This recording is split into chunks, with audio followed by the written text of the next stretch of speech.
এত সুন্দর পৃথিবী দেখিনি তো আগে, ফুল পাখি তরুলতা কি যে ভালো লাগে। লা লা লা লা লা লা লা লা লা লা।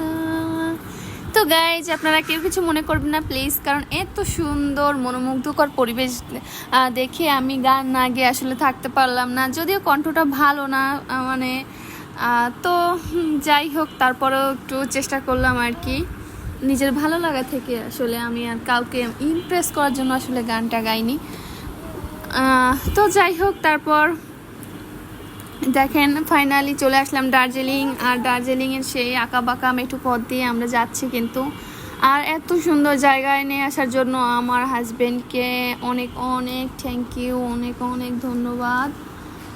আসলে কিভাবে বলবো তাকে, আসলে যতই বলি না কেন আসলে কম হয়ে যাবে। তো আই লাভ মাই হাজব্যান্ড, অনেক ভালোবাসি তোমাকে। যাই হোক, এখানে আনার জন্য আবারও অনেক অনেক ধন্যবাদ তোমাকে।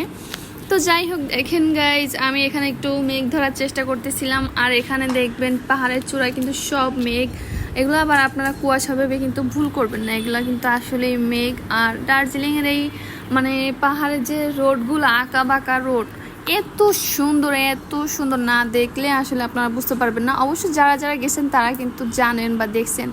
আর আমার মনে হচ্ছিল যে আমি এখানেই থেকে যাই, আমার জীবনটা আমি এখানেই কাটাই দিই। তো যাই হোক, সেটা তো আর সম্ভব না।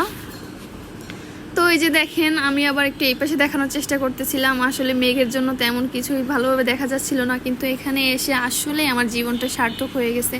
আমি এই পর্যন্ত কিন্তু অনেক দেশ বিদেশ ঘুরছি, যদিও আমার হাজব্যান্ডের সাথে মানে আমার হাজব্যান্ড নিয়ে গেছে অনেক দেশে নিয়ে গেছে, কিন্তু সব থেকে কিন্তু আমার দার্জিলিংটা বেশি ভালো লাগছে ইন্ডিয়ার ভেতরে। আর এই দার্জিলিংটা আমার অনেক পছন্দ হয়েছে। আর এখানে কিন্তু গেছিলাম আমার বেবি হওয়ার আগে। তো এখন আবার ইচ্ছা আছে, যদি আল্লাহ পাক চায়, আল্লাহ পাকের ইচ্ছায় আবার বাবুকে নিয়ে যাওয়ার ইচ্ছা আছে। তো যাই হোক, তারপর এই যে দেখেন অত সুন্দর আবহাওয়া। আমি তো বারবার শুধু বাইরে একটু হাত বের করে মেঘগুলো ছোঁয়ার চেষ্টা করতেছিলাম। আসলে প্রথমবার মেঘ ছোঁয়ার একটা অনুভূতিগুলোই আলাদা।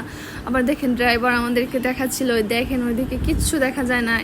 আরও তো এই টাইমটা একটু কম আর কি মেঘে ঢাকা। আর এই আমরা যে টাইমটায় গেছি এরপরে এই মাসখানিক পরে কিন্তু আরও বলতেছিল সে ড্রাইভার যে মাসখানিক পরে আমাদের এখানে গাড়ি চালাতে আরও বেশি কষ্ট হয়, রিস্ক হয়ে যায়, কারণ আরও বেশি মেঘে মানে এই থাকে, ভরা থাকে, চারদিকটা ঘেরা থাকে।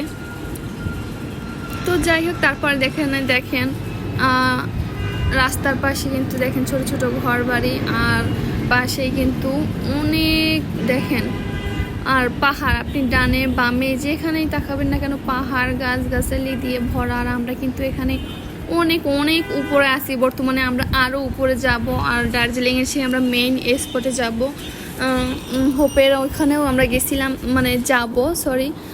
তো যে আবার এই পরবর্তী ভিডিও আপনাদের দেখাবো। আর আমাদের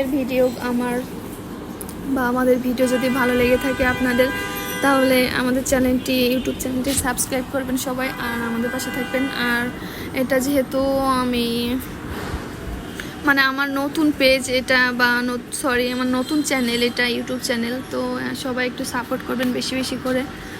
আর দেখেন এখানে কিন্তু প্রচুর, এখানে পাশাপাশি অনেক জায়গায় কিন্তু ওরা চা গাছ লাগাইছিল, চা বাগান। তো এখানে দার্জিলিংয়ে চা খেয়েছিলাম দার্জিলিংয়ে এসে। আর দার্জিলিংয়ের চাটা তো অনেক মজা, যদিও আমি মানে ভিডিওটা পরে দিচ্ছি দেশে আসার পরে। তো যাই হোক, সবাই ভালো থাকবেন, সুস্থ থাকবেন। আবার দেখা হবে পরের ভিডিওতে, হোটেলে উঠে তারপরে কোথায় কোথায় আমরা গেলাম। তো সেই পর্যন্ত সবাই ভালো থাকবেন, সুস্থ থাকবেন।